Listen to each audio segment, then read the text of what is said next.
नमस्कार प्यारे विद्यार्थियों।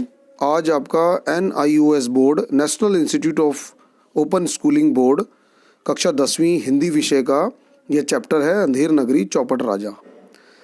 जैसा कि आपने वीडियो के माध्यम से भी इस चैप्टर को समझा, पढ़ने के माध्यम से भी इस चैप्टर को समझा, अब इसके आइए वेरी इंपॉर्टेंट क्वेश्चन आंसर्स की तरफ ध्यान देंगे।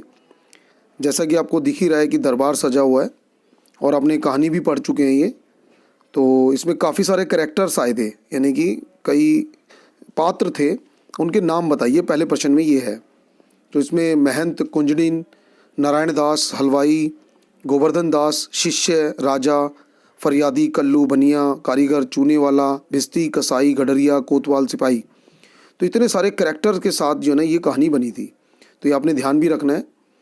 अगला प्रश्न है, महंत अंधेर नगरी को छोड़कर क्यों चला गया? महंत यानी कि जो गुरु था, 2 शिष्यों के साथ, है ना, तो वो क्यों छोड़ा अंधेर नगरी?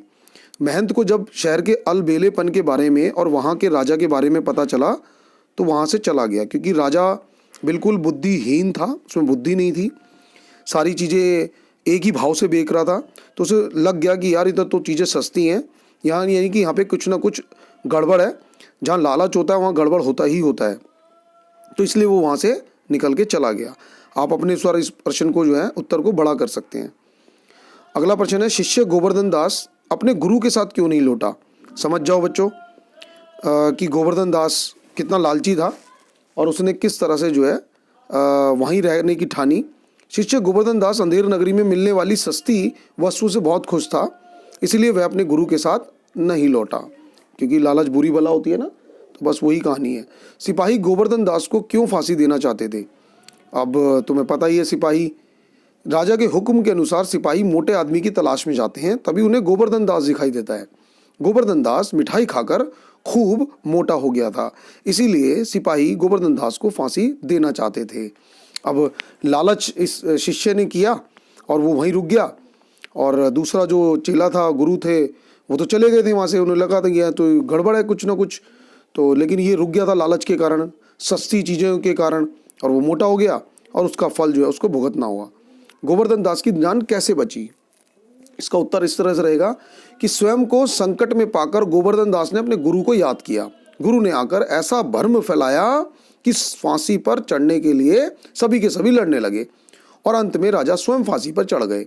इस प्रकार गोवर्धन दास की जान बच गई। इस प्रश्न के उत्तर के लिए आप खुद भी कि वो क्या भ्रम फैलाया था, क्या ऐसी बातें फैलाई थी गुरु ने, तो ये आप उत्तर को बड़ा कर सकते हैं, पूरी कहानी लिख सकते हैं थोड़ा सा। जैसे ही प्रश्न आएगा उसमें कितने नंबर का आ रहा है वो, उसके अनुसार अपनी कहानी को लिखना है, ठीक है। किस बातों पर व्यंग किया गया है? तो इसमें दिखाया गया कि एक अयोग्य राजा होने के कारण पूरा राज्य नष्ट हो सकता है, यानी कि राजा अगर बुद्धि वाला नहीं है तो समझ जाओ कि वो राज्य नष्ट होगा ही होगा। अब बाकी सोच विचार है, ये आपके ऊपर है कि आप क्या सोचते हो इस प्रश्न के बारे में, तो ये देख लेना। नीचे लिखे शब्दों की वर्तनी शुद्ध कीजिए, यानी कि अशुद्ध यानी कि गलत लिखा हुआ है एक तरफ, और दूसरी तरफ शुद्ध करके यानी कि सही करके लिख दिया गया है, तो आपने देखना है। और बाकी विशेषण और विशेष्य है कि दोनों शब्दों को मिला के कौन सा अर्थ बन सकता है, ठीक है बच्चों। तो ये जो है आपका कहानी खत्म हुई। तो यहाँ पर हम